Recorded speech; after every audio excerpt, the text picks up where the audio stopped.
Vamos a comenzar un nuevo punto en esta unidad séptima. El punto es el B,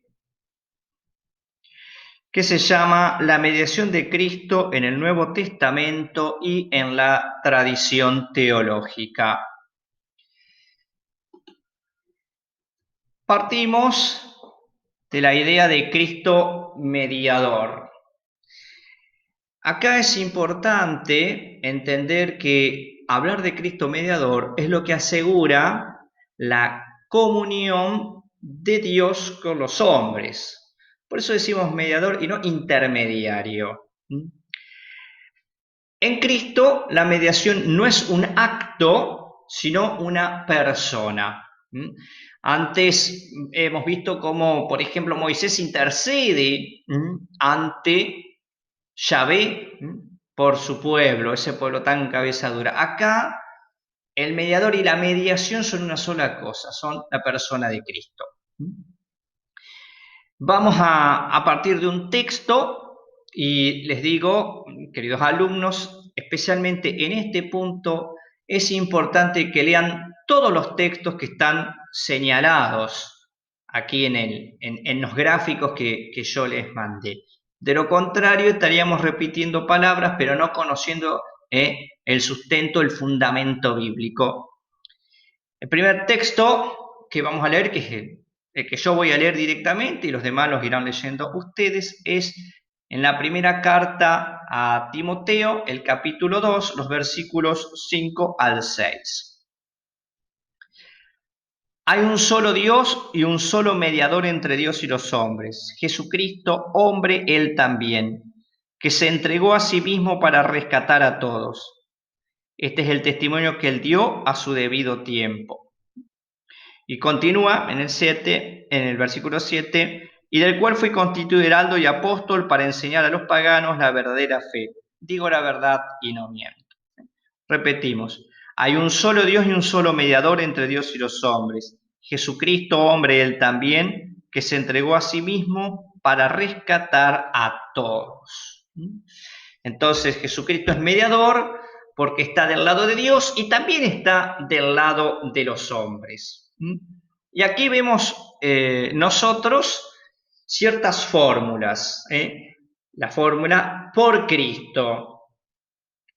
1 Corintios 8:6, Colosenses 1:16 y 20, Juan 1:3, 10 y 14.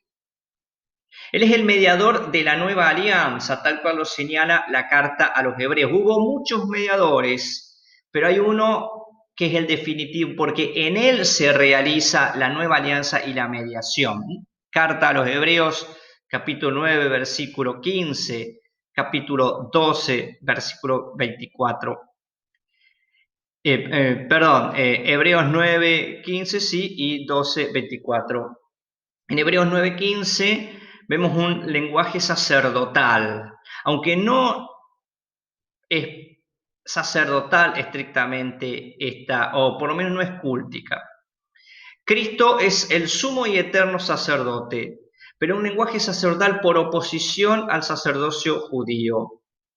Cristo es descendente, baja del cielo para ofrecer su vida por nosotros, mientras que el sacerdocio judío era ascendente, trataban de hacerse agradables a Dios.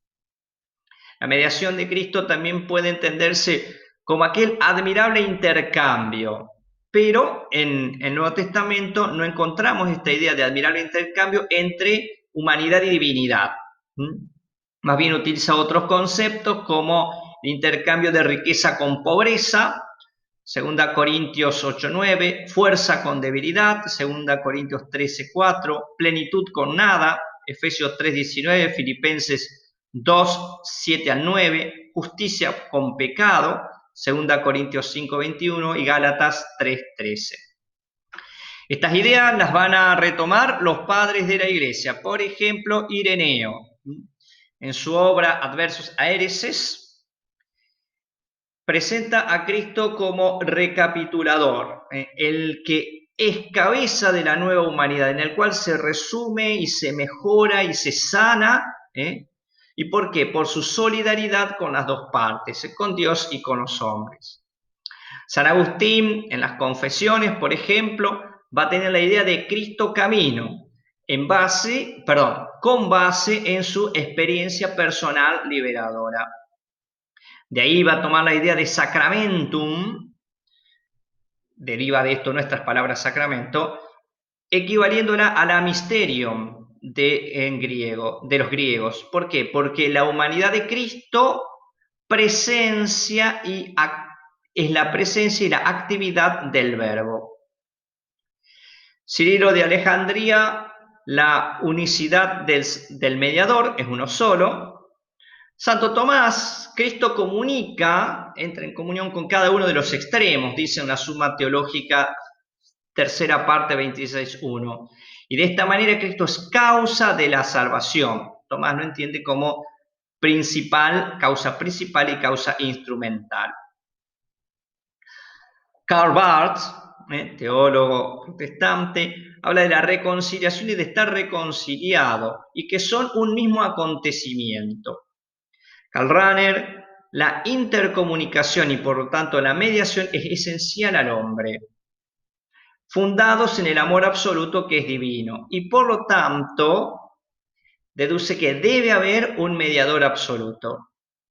Yves de Montjuïc y Schillebeck presentan a Cristo como sacramento primordial, que presencializa la gracia y la salvación de Dios en su persona, y de la cual derivará aquel gran sacramento que es la Iglesia y los sacramentos, los 7, que son presencializaciones de esta salvación.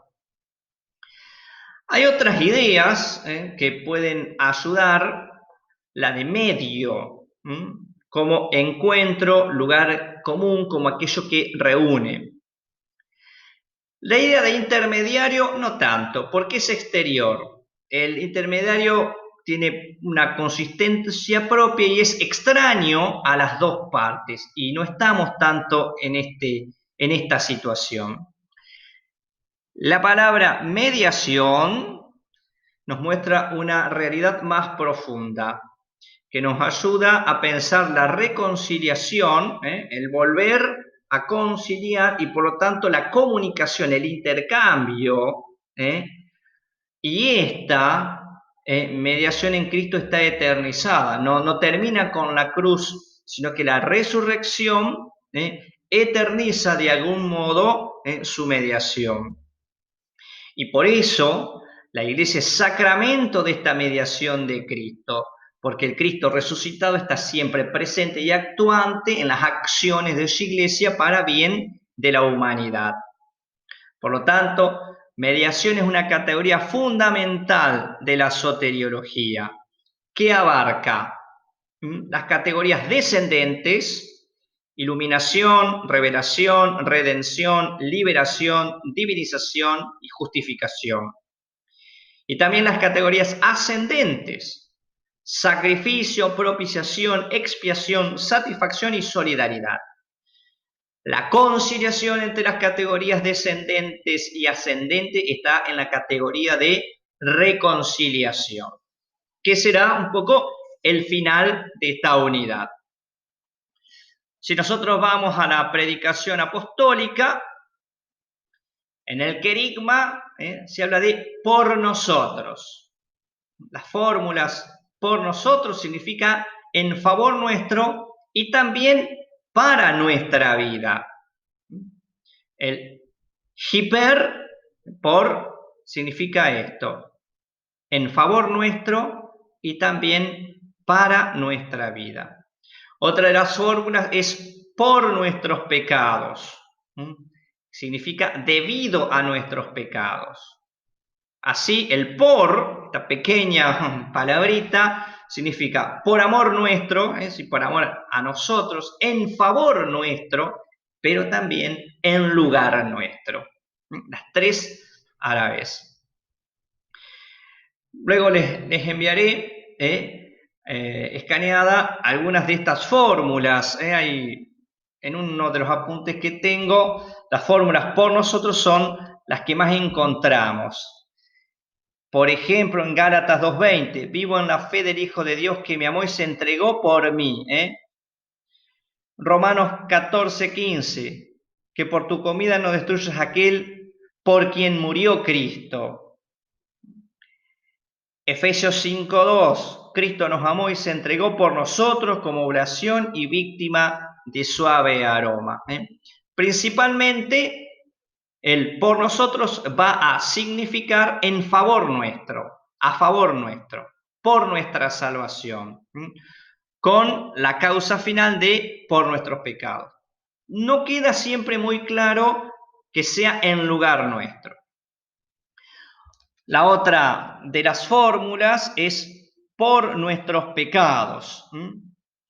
Lo encontramos en Gálatas 1, 3, 4. El Señor Jesucristo se entregó a sí mismo por nuestros pecados.